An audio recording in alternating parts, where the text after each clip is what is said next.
Hola chicos, buenas tardes, ¿cómo están? Bueno, este es un video, ¿verdad? Es un video pequeño sobre, permítanme un ratito.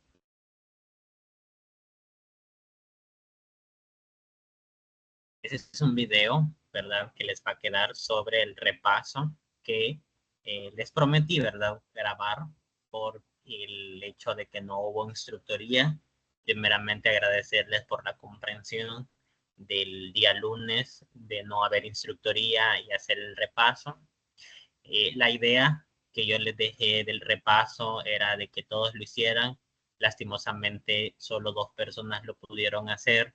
Quizás me pueden decir el horario de 8 a 8, lo dejé horas para que lo pudieran hacer. No era tanto tiempo el que se iban a demorar sin hacer la segunda parte, ¿verdad? Que ya vamos a ver el repaso. Solo ahí podían hacer las 10 preguntas y ya, ¿verdad? No era obligación hacer la segunda sección, la segunda parte del repaso. No iban a demorar quizás ni 30 minutos, porque en 30 minutos se cerraba el repaso. Entonces, pero esa era la idea. Lastimosamente no lo hicieron, pero uno de los, voy a retomar las 2 personas que sí lo hicieron para que ustedes puedan ver las respuestas y las preguntas.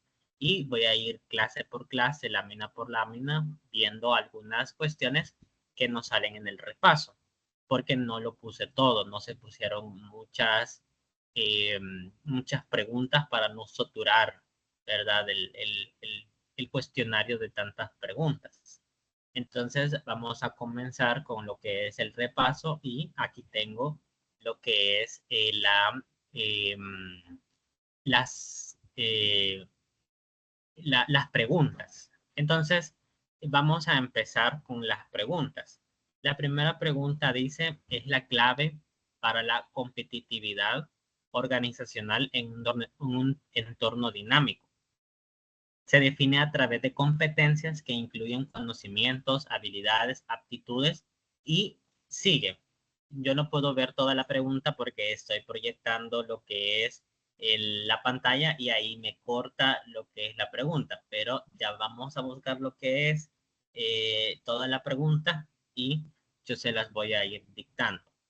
Permítanme un ratito en todo lo que busco la pregunta en Forms y quiero ver aquí. En este está.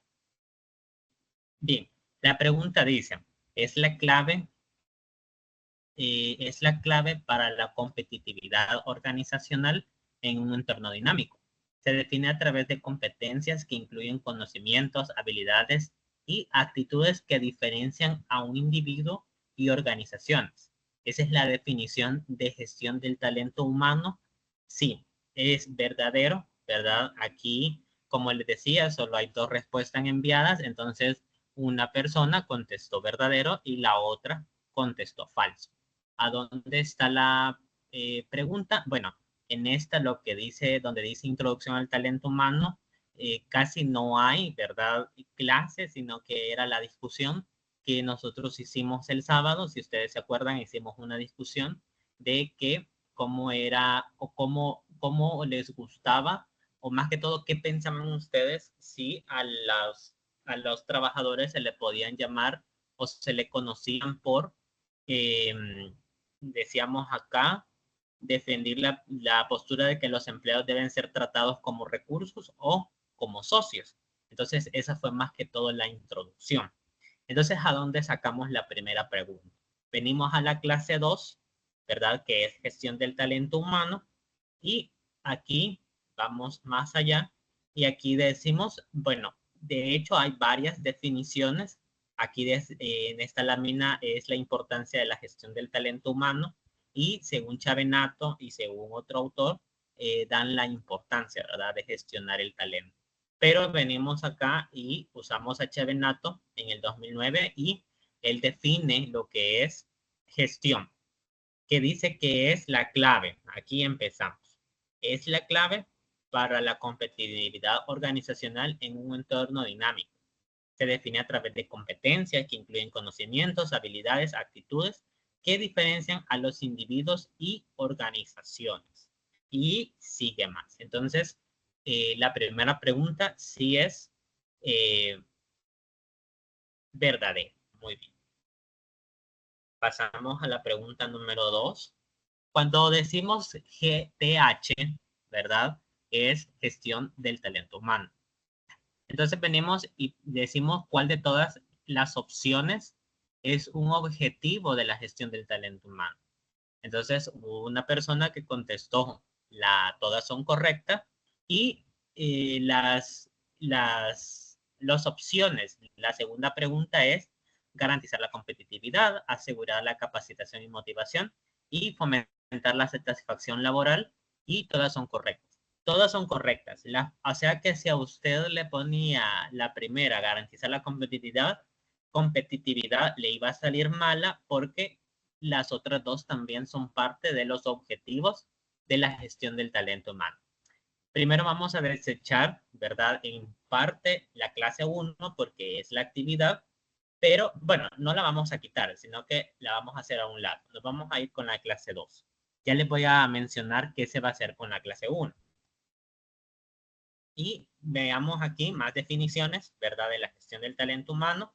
Es importante que la sepan, sí, pero más que todo que la sepan o que se las memoricen, que aprendan a diferenciar qué es la gestión del talento humano o cuáles son aquellas palabras claves.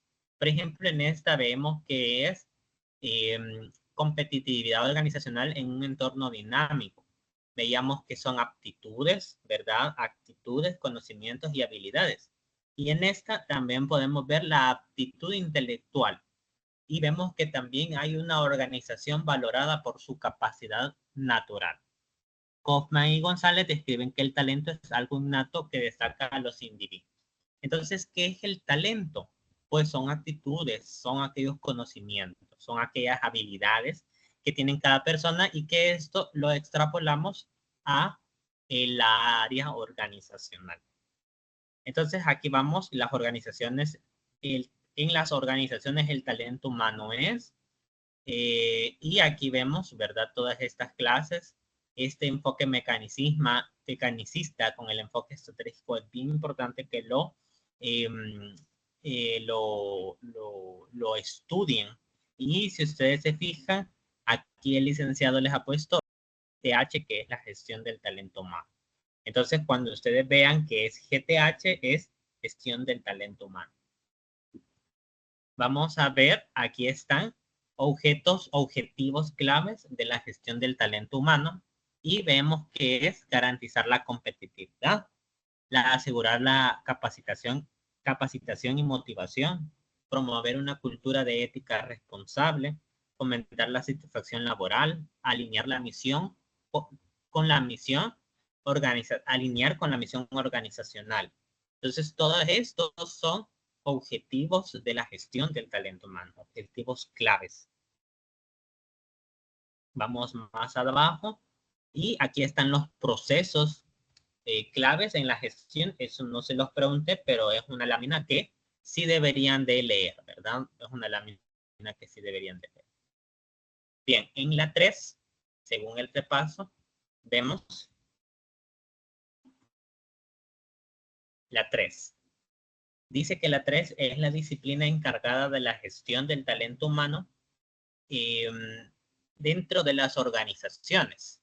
Su objetivo es garantizar que las personas sean productivas, motivadas y alineadas con los objetivos empresariales.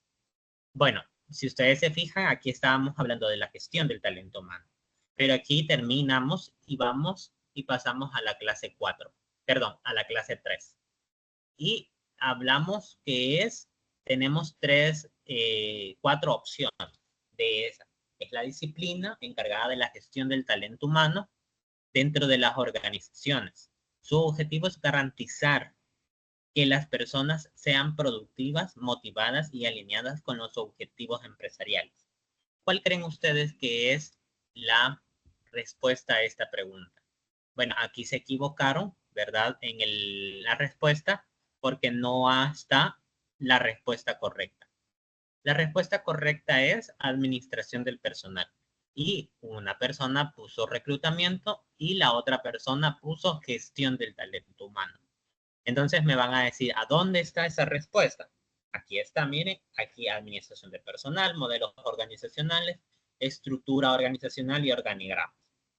Y aquí donde dice administración del personal, es la disciplina encargada de la gestión del talento humano en las organizaciones. Su objetivo es garantizar que las personas sean productivas, motivadas y alineadas con los objetivos empresariales. Entonces, la gestión del talento humano es una clave, ¿verdad? Para que la persona sea competitiva. Pero ¿cuál es la disciplina de eso? Es la administración del personal. Esa es la disciplina encargada de la gestión del talento humano. Son las personas que están administrando a las personas o al grupo de personas que tiene a su cargo. Bueno, sigamos con la 4. Sigamos con la 4. Las organizaciones deben crear estrategias para. Vamos a ver si han puesto nada. Dicen, vamos a ver aquí, vamos a poner todas las respuestas. Uno puso fomentar satisfacción en los colaboradores. Hora de atraer, aquí quizás para atraer, quizás quiso poner la persona, atraer, retener y desarrollar talento. Y la respuesta es, hay una respuesta correcta. Las organizaciones deben crear estrategias para atraer, retener y desarrollar talento. Si ustedes se fijan más abajo, la importancia del talento humano, vamos un poquito más abajo.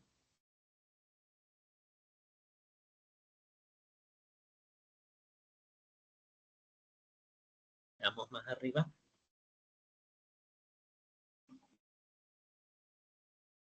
Aquí está. Las organizaciones deben crear estrategias para atraer, retener y desarrollar talento.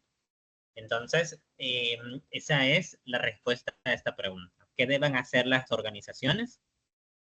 ¿Cuáles estrategias son las que se deben crear para la atracción, para la retención y para desarrollar ese talento, para desarrollar al candidato que va a ocupar en el puesto del trabajo?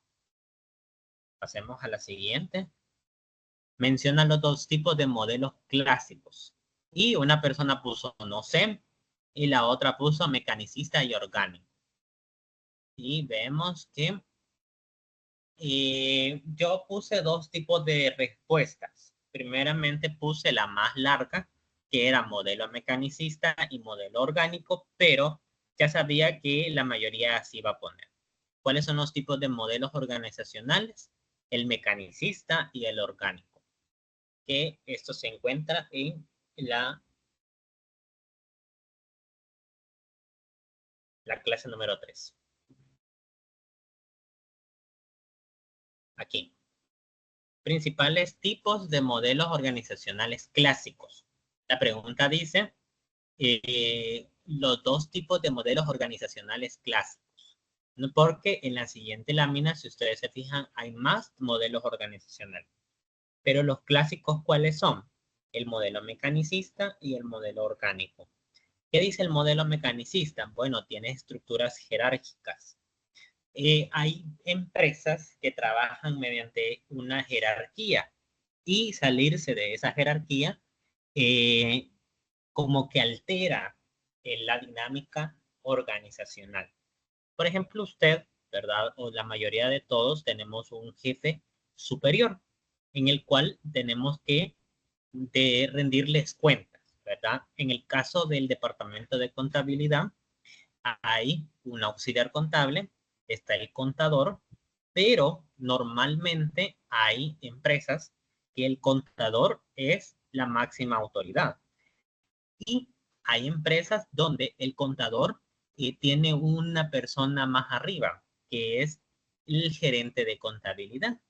Entonces, dependiendo de la empresa, si hay estructuras jerárquicas, ¿verdad? El contador se debe al gerente. Y el auxiliar contable se debe al contador, ¿verdad? Al contador en general.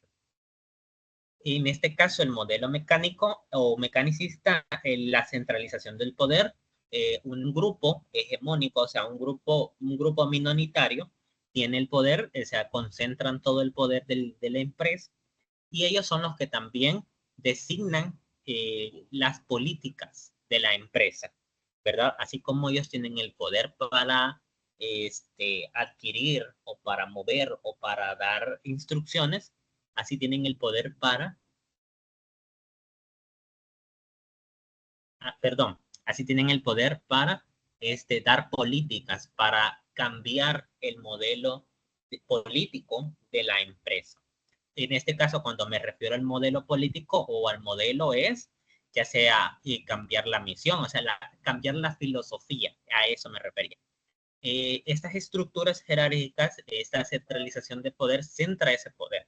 Y ellos pueden cambiar la misión, pueden cambiar la visión, pueden cambiar los valores, pueden cambiar eh, la cultura organizacional, pueden cambiar el clima organizacional, porque son los que contienen o los que centran el poder absoluto. En este caso, un ejemplo que da la lámina son las corporaciones multinacionales. En el caso del modelo orgánico, por eso se llama más orgánico, es más light, ¿verdad? Es más suave. Hay una estructura más flexible. Sí hay estructuras jerárquicas, porque siempre hay, pero es más flexible, es más bondadoso. No hay una centralización, sino que las decisiones se toman, perdón, las decisiones se toman desde las bases. A veces hay una persona que es un colaborador que está en las bases que puede tomar ciertas decisiones, y estas decisiones se las pasa al supervisor y estas se las pasan al jefe y estas se las pasa al gerente. O puede que esté del supervisor una decisión y así se van comunicando. En el modelo mecanicista, las ideas o todo lo que se cambie viene de la jerarquía, o sea, viene de lo más arriba. Y los demás solo obedecemos las órdenes o lo que nos impongan. Pero las decisiones descentralizadas normalmente pasan abajo o arriba, ¿verdad? Es más flexible y solo se informa la decisión que se va a realizar y se espera que el otro pueda tomarlo a bien. En este caso, ¿verdad? Hay empresas tecnológicas que ocupan este modelo orgánico. Pasamos a la siguiente pregunta. La siguiente pregunta dice, visión estratégica, planeación estratégica y participación organizacional. Son elementos del enfoque estratégico verdadero. Aquí la mayoría, bueno, los dos compañeritos contestaron que estaba verdadero. Si me permiten, no, un minuto, ya regreso.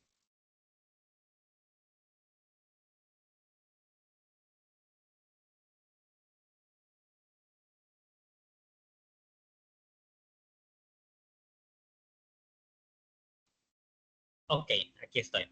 Bien, entonces, sí es verdadero, ¿verdad? Estamos siempre en la clase 3, donde estamos, bueno, este es otro modelo, modelos organizacionales de clásicos, ¿verdad? Las jerárquicas, la comunicación es más vertical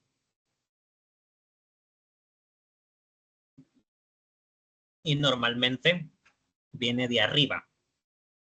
Hay división del trabajo, o sea, ya hay áreas más especializadas.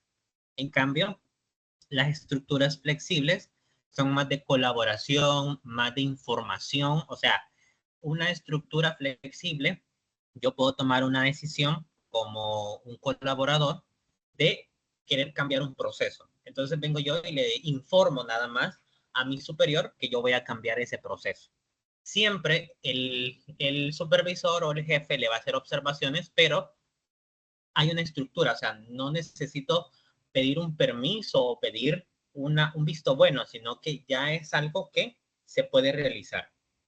Normalmente las empresas tecnológicas tienen eso por la cuestión de que, por la creatividad de los colaboradores. Ahí en las empresas tecnológicas como Google, como Meta, ¿verdad? Normalmente miran lo que es la creatividad del colaborador y cómo ésta se puede explotar, ¿verdad? No es que le impongan algo.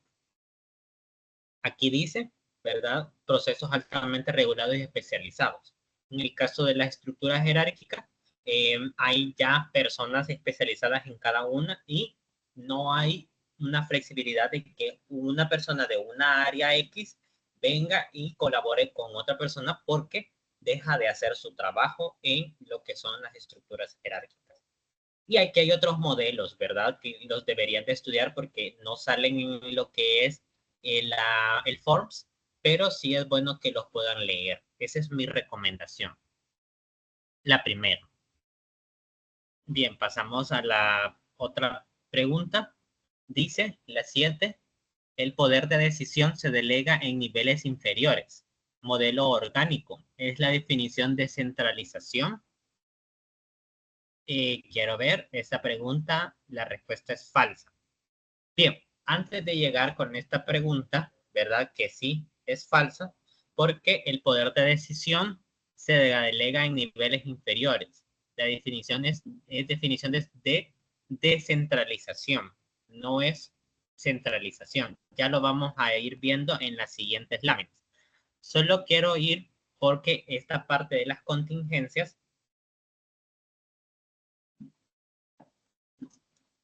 no la pregunté. Entonces, mi segunda recomendación es que estudien la teoría de las contingencias. Esta lámina,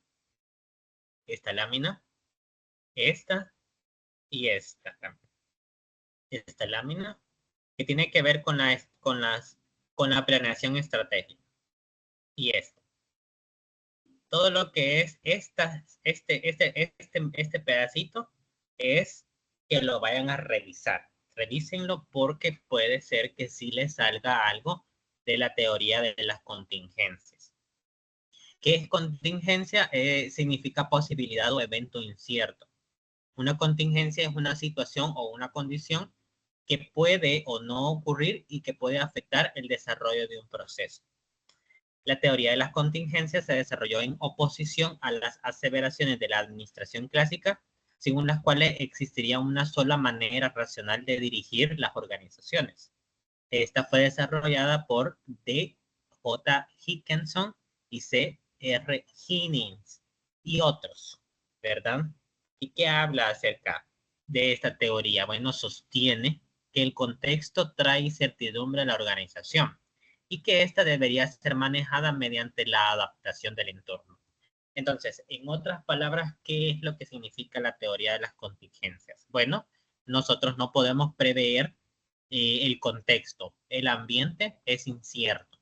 El ambiente de mercado. Normalmente ustedes han escuchado en las ventas ambulantes.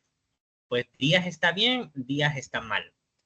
Días se vende, días no se vende. Entonces, en todos los mercados, ¿verdad? Ya sea ya oficiales, en la bolsa de trabajo oficial, en las empresas, ya grandes empresas privadas, y en las medianas y microempresas, el ambiente y el contexto siempre va a ser incierto. Siempre no vamos a tener, no siempre vamos a tener ganancias. Puede ser que no. Entonces, ¿qué pasa con esta teoría? Que dice que nosotros tenemos que adaptarnos a ese entorno. La adaptación. Si nosotros no nos adaptamos, entonces fallamos como organización. El enfoque de contingencias es amplio e integrador según Chavenato y busca mantener el enfoque interno en las tareas, en las personas y en la estructura de organización. Actualmente se enfoca en el crecimiento y en la supervivencia de las organizaciones en un entorno cada vez más cambiante. Según esta teoría, nada es absoluto y no existe una única manera y exclusiva de administrar y organizar. Y aquí hay varios factores de contingencia que pueden ser el contexto o el entorno global. Recuerden que el mercado laboral, ¿verdad? Las políticas de cada país cambian a cada rato, entonces cambian. Y actualmente ustedes saben que con lo que ha puesto el señor Trump, ¿verdad? Un ejemplo para que ustedes vean el contexto y el entorno global. Hay un tratado de libre comercio, ¿verdad? Donde el mercado puede moverse y no hay aranceles, ¿verdad? A productos que exportan y que importan. Bueno, ¿qué hizo Trump? Le puso aranceles a los productos mexicanos y a los productos canadienses. ¿Qué pasa ahí? Que ese factor ya altera el mercado laboral y el mercado comercial del país. Ya van a haber ciertos aranceles que se tienen que pagar y altos. Entonces, eso afecta, quieras o no, influye en lo que es el contexto global. Ese es parte de los factores de contingencia. Pero también hay condiciones particulares del mercado, ¿verdad? Hay factores tecnológicos actualmente, ustedes saben, ustedes más que nadie saben, y no me dejarán mentir los que están estudiando informática, que actualmente la digitalización está a la orden del día. Ahora es bien diferente, es bien complicado decirle al estudiante, no use inteligencia artificial para hacer los trabajos. O sea, es muy complicado. De hecho, la universidad, como parte de los programas que tiene, es capacitar a los docentes para que la herramienta se ocupe de manera ética y de manera educativa y no como un medio de hacer tareas solo por hacer tareas. Entonces, ahora estamos con la IA, con la inteligencia artificial, ¿verdad? Y así, hay empresas que ya están digitalizadas completamente, ya no hay ciertos, permítanme un ratito, permítanme.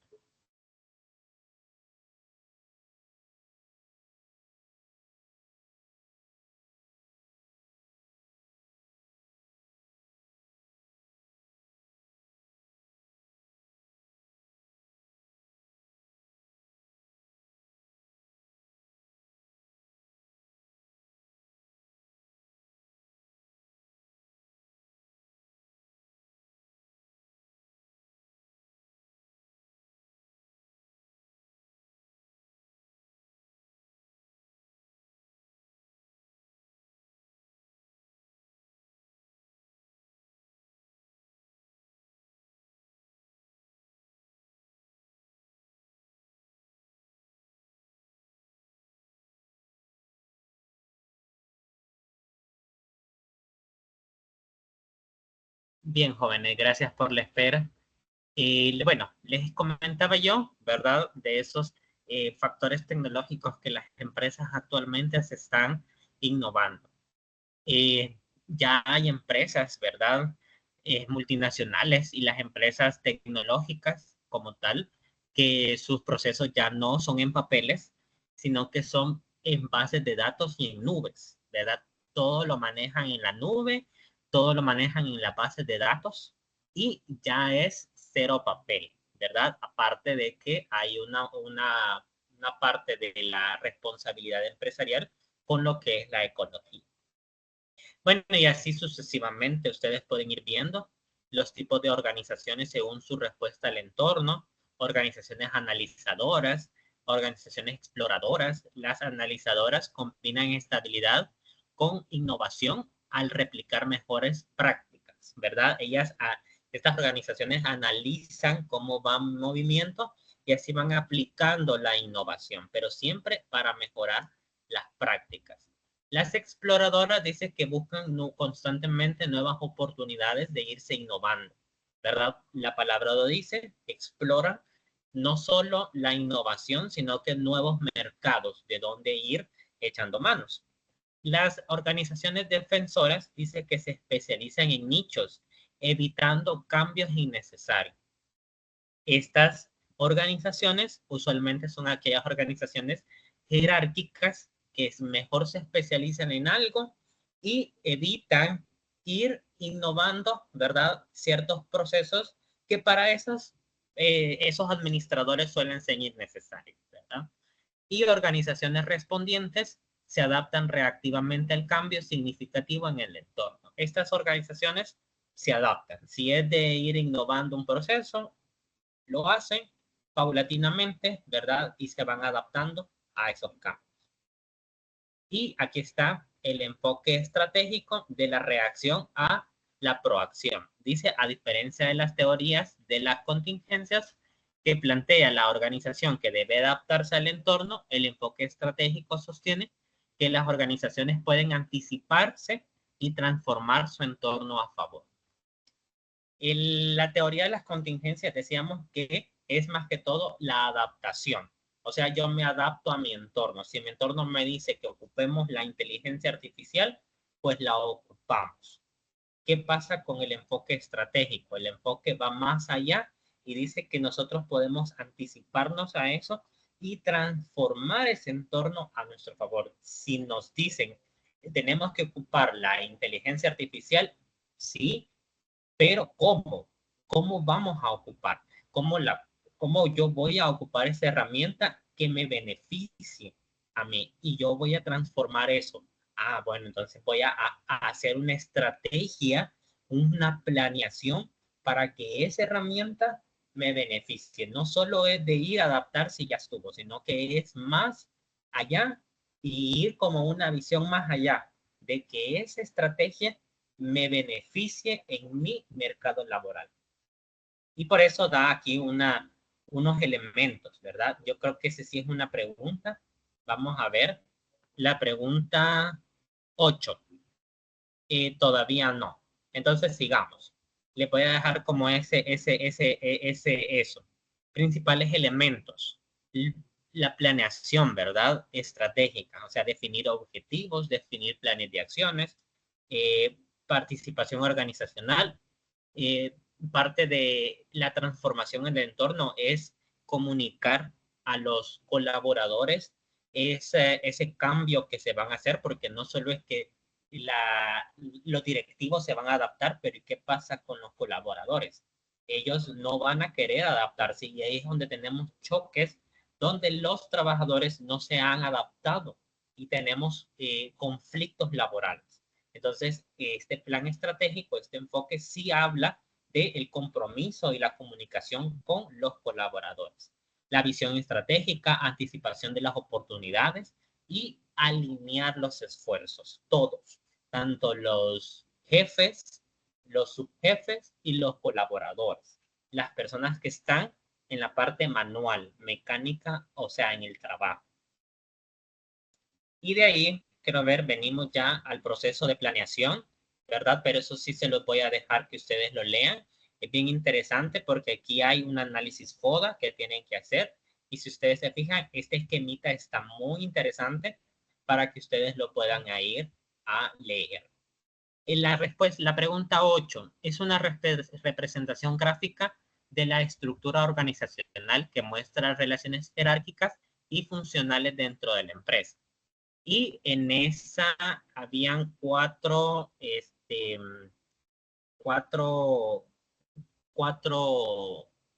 ítems. Y era manuales del proceso de gestión del talento humano, descriptor de puesto, organigramas y departamentización. Departamentalización. Y sí, era el organigrama. Sigamos con la clase 3. Aquí, ¿verdad? La pregunta 7 creo que era en base a esta. Las decisiones, el poder de decisión se delega en niveles inferiores. Ese es descentralización. ¿Y qué es la centralización? Las decisiones se toman de la alta dirección. Que les quede muy claro, ¿verdad? Que centralizar el poder se centra en el grupo de la dirección, o sea, el dueño y a lo más el gerente. Pero normalmente cuando es una micro o mediana empresa, las decisiones, las ideas creativas, todo lo que tenga que ver con la filosofía de la empresa o la empresa en cuestión, se toman desde el dueño de la empresa. Él es el único que puede ver, quitar y decidir. A veces ni los gerentes tienen ese poder como el dueño.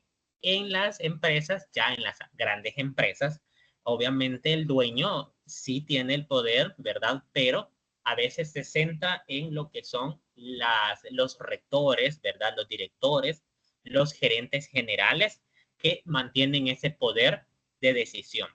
Y en las empresas tecnológicas, como les decía, en el modelo orgánico, ya no solo se centra en la parte central, en la dirección, sino que es que se descentraliza y el poder se va a los niveles inferiores, o sea, a los colaboradores. Se delega ese poder. Por eso en esas partes, ¿verdad? De las empresas tecnológicas, normalmente hay un supervisor o un coach, ¿verdad? Con un grupito y él es el que tiene el poder de decidir, pero es un colaborador que solo tiene como un grado más alto de poder.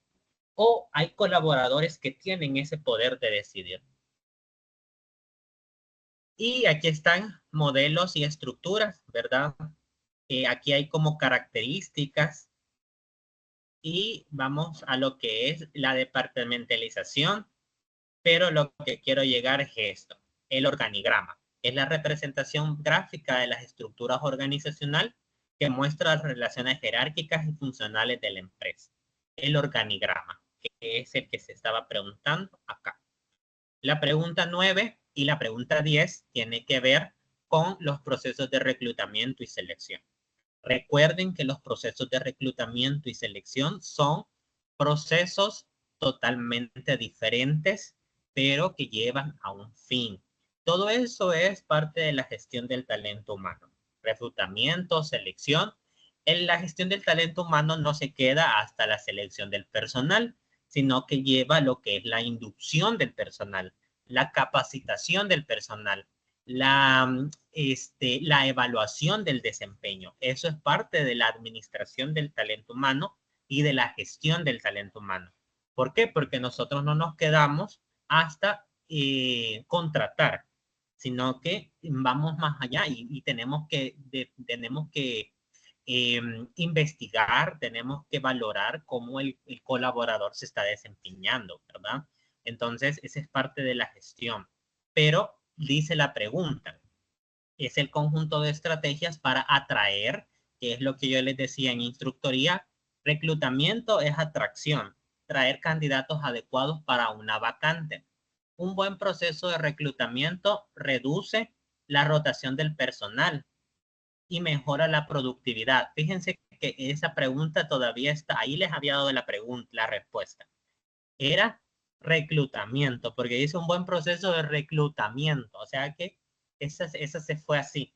Y ahí estaba la respuesta. Aún así, había un compañero que sí dio una buena respuesta y el otro puso gestión del talento humano. Y mejora la productividad organizacional es la definición de reclutamiento, porque ahí mismo estaba un buen proceso de reclutamiento, o sea, ahí no había donde perderse. Eh, ese es reclutamiento. Cuando hablamos de reclutamiento, hablamos de atracción. Por eso en el reclutamiento hay dos tipos de reclutamiento, el reclutamiento interno, ¿verdad? Que se hace dentro de la organización, y el externo es donde se busca gente fuera de la organización. ¿Cómo se hace o los medios de reclutamiento? Bueno, actualmente hay un montón. Antes ustedes podían ver el diario de hoy y salía una página de sección del trabajo. Ese era un medio de reclutamiento. Eh, Habían carteles en los postes donde decía hay vacante o se necesita persona para tal trabajo. Ese es un medio de reclutamiento. Las outsourcings o los servicios de tercerización son medios de reclutamiento. Ahora lo que se ocupa más es el reclutamiento de boca en boca, o sea, de ir reclutando, ¿verdad? En boca, mira, hay una empresa tal, hay una vacante para tal.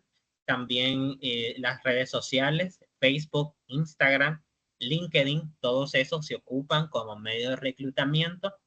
Y el networking también, ¿verdad? Es otro medio de reclutamiento. El networking es hacer como personas, ¿verdad? Para tener ciertas ventajas, ¿verdad? Cuando usted quiere buscar un trabajo, usted le puede preguntar a un contacto, es de ir haciéndose contactos, ¿verdad? Esos son medios de reclutamiento. El reclutamiento termina hasta ahí. ¿Cuál es el otro proceso? La selección. Ya una vez ustedes tienen una base de datos de unos 50 currículums, ustedes vienen y dicen la revisión de CVs, pruebas psicométricas, pruebas técnicas de validación de referencias, entrevistas, son parte del proceso de selección de personal. Ahí había análisis de puestos, gestión de talento, proceso de selección de personal y reclutamiento. La revisión de pruebas psicométricas, ¿verdad? También se le pueden hacer pruebas técnicas, ¿verdad? Revisión de CVs, ¿verdad? Entrevistas. Las entrevistas, se hace una entrevista en recursos humanos para conocer el panorama general, pero también la persona que contrata, o sea, la persona que necesita la plaza, ya sea un gerente, hace la entrevista técnica, ¿verdad? Ya es una entrevista más especializada porque ya valora el conocimiento técnico. Recursos humanos lo que valora es la parte de cómo la persona viene, ¿verdad? Si viene de un trabajo, cómo viene, o si es primera vez, ¿verdad? Cuáles son sus aspiraciones, ¿verdad?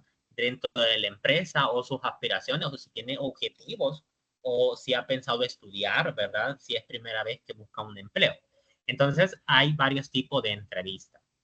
En la selección de personal, usualmente en recursos humanos se ponen ciertas rúbricas porque todo esto tiene un porcentaje para valorar, ¿verdad? Si una persona llega a un 100% y es enviada como una terna a la persona que va a contratar o que necesita la plaza y dice sí, ¿verdad? Cumple con todos los requisitos y está acorde el descriptor de puesto, ha pasado las pruebas psicométricas, ha pasado las entrevistas y completa un 100%, está apto para el trabajo, contratémoslo. Pero si no, ¿verdad? Ahí hay 60%, 50%, entonces ahí es donde se van descartando el proceso. Recuerde que el proceso de selección es la filtración de tantos CVs, se filtran y se escogen a los mejores, o sea, al mejor que va a desempeñar el puesto. En este caso, esas dos están agarradas de la parte de la clase 4. Ahora, antes de terminar, ya para terminar, aquí todavía en la clase 3 hace falta tipos de organigrama, ¿verdad? Todo esto. Puede ser que le salga el organigrama. A realizar un organigrama, ustedes si gustan, vayan a ver ejemplos de cómo está organizado o un organigrama de algún tipo de empresa para que ustedes lo vayan a verificar. Y de la clase 4, ¿verdad? Más que todo se puso lo que es reclutamiento y selección. Proceso de reclutamiento y aquí donde les decía el proceso de selección. Las entrevistas no lo pusimos, ¿verdad? Pero lo pueden ir a ver. El análisis y descriptor de puesto, que es muy importante, ¿verdad? Este es un descriptor de puesto. Igual en instructoría ya lo veíamos también. Elementos claves para el análisis de puesto. Proceso del reclutamiento, tipos de reclutamiento, ahí lo veíamos, reclutamiento interno, que son los famosos ascensos, promociones, las famosas transferencias o rotaciones y programas de desarrollo interno. El reclutamiento externo, portales de empleo, ¿verdad? Agencia de reclutamiento, ferias laborales, ¿verdad? Es algo que es fuera de la empresa. Y a estrategias actuales de reclutamiento, el reclutamiento 2.0, programas de referidos. Normalmente los reclutadores tienen su base de datos también y a veces entre reclutadores se pasan currículum, se comparten currículum. Ese es otro tipo de reclutamiento. Uno le puede decir a un reclutador, fíjate que necesito un, no sé, un auxiliar contable. Y el otro compañero, fíjate que yo tengo 3 currículums que pues, de eso llegaron. Entonces te los voy a pasar, revisarlos y si te parece, dale, llamarlos. Y ya los llaman, ¿verdad? Y ya les pasan los currículums al otro reclutador y así es como se hace el reclutamiento externo. Y aquí veíamos el proceso de selección, la entrevista, ¿verdad? Ustedes fueron a investigar. Yo personalmente les pusiera una pregunta sobre realizar, ¿verdad? Algo, o sea, que ustedes realizaran entrevistas porque ya fueron a investigar. Hay un montón de tipos de entrevistas. Estas son las más básicas. La entrevista estructurada. Y aquí, valga el comercial, ¿verdad? La entrevista, el tipo de entrevista que hicimos en Cámara Gesell, una entrevista abierta. A los que le pusieron una semiestructurada se las tomé como bien, pero es una entrevista no estructurada. La entrevista de Cámara Gesell era una entrevista no estructurada. ¿Por qué? En la entrevista estructurada, el entrevistador, valga la redundancia, la persona que va a entrevistar, lleva un guión con preguntas ya definidas y normalmente las preguntas son cerradas. ¿Ha trabajado? Sí. Eh, puede ser, dime, su casa es rural o es urbana, urbana. Entonces son preguntas que normalmente ya es una estructura, no da para hacer una plática amena. La entrevista es semiestructurada, es una combinación y llevan preguntas y hay espontáneas. Es como cuando yo les dijera a ustedes, van a ir a entrevistar a alguien, pero van a hacer un guión y dentro del guión van a salir otro tipo de preguntas. Esa es una entrevista estructurada. La licenciada no llevaba unas preguntas. Ella no llevaba, porque yo le pregunté y se le pregunta antes al invitado si tiene preguntas estructuradas. No llevaba preguntas. Las preguntas salieron del currículum y de lo que ella observaba. Y además de la experiencia que ella tenía como reclutadora. Entonces, se adapta según a la conversación con el candidato. Esa era la respuesta. Una pregunta no estructurada. Hay unos que le pusieron entrevista por competencias, sí, porque habían preguntas que valoraban las habilidades del colaborador. Entrevista individual también porque solo era una persona que estaba entrevistando. Y así sucesivamente.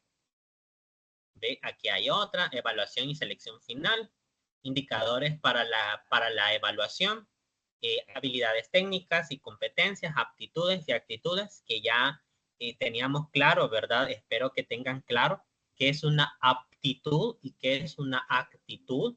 Y aquí les voy a dejar yo una pregunta. ¿Ustedes contratarían a alguien que tuviera pésimas actitudes teniendo la aptitud? Normalmente, ¿verdad? A veces hay empresas que cuenta bastante la actitud del empleado.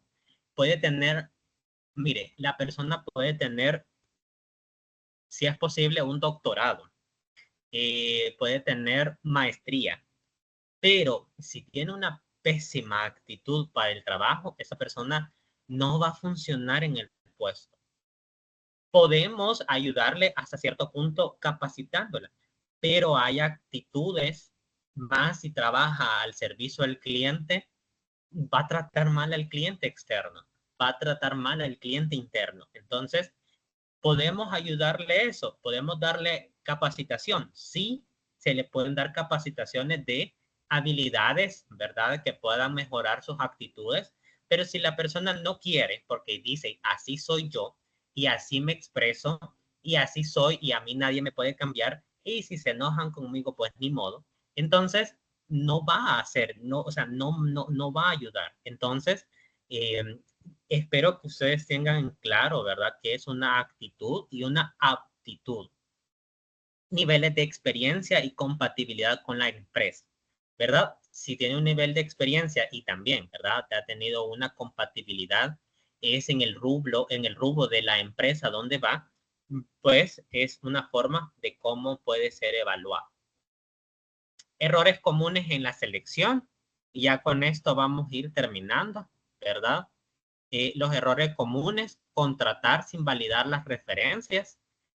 Siempre, ¿verdad? Hay que validar las referencias, hacer una media llamada telefónica y decir, usted conoce a fulanito de tal, porque ahora uno no sabe. Igual, hay inteligencia artificial y la inteligencia artificial le pone de todo. Entonces, siempre tiene que valorar. Tomar decisiones apresuradas por necesidad de cubrir la vacante.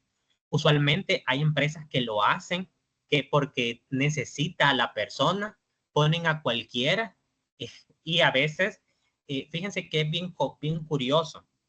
Hay empresas que hacen evaluaciones de personalidad, evaluaciones psicométricas, y muchas empresas no le dan preponderancia a eso. Y a veces ponen personas que tienden a ser muy, su personalidad tienden a ser muy lábiles o tienden a ser muy cambiantes. Entonces, pero ni modo, venite porque te necesito y así me voy a ir a la buena de Dios. No, sino que esa es un error común. Dejarse influenciar por sesgos personales, y ahí es donde hablamos de los famosos cuellos, ¿verdad? Y así funcionan la mayoría de empleos actualmente.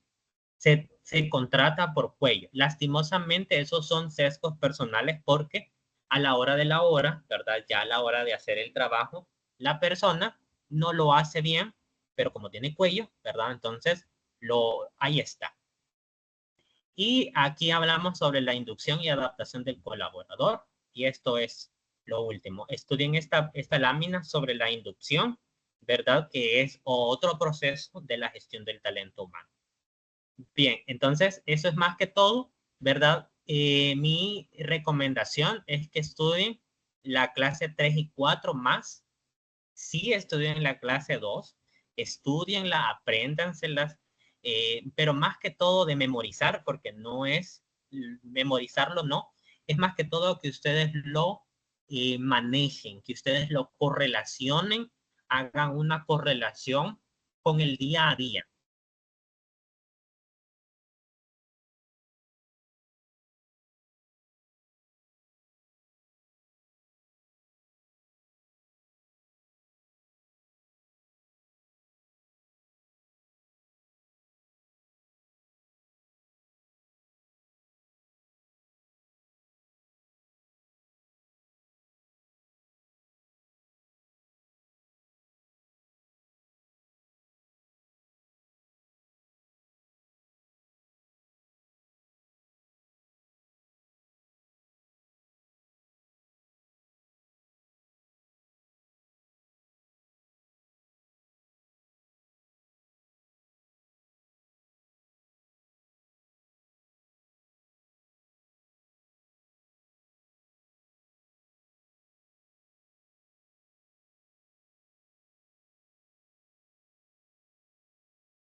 Bien, hola, hola. Hoy sí. Bien, entonces aquí estamos. Y solo voy a compartir porque sí necesito esta. Fíjense que yo les había puesto en Forms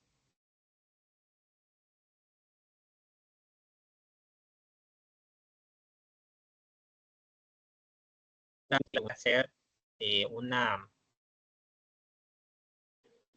una, ya les voy a decir, se me ha olvidado la palabra.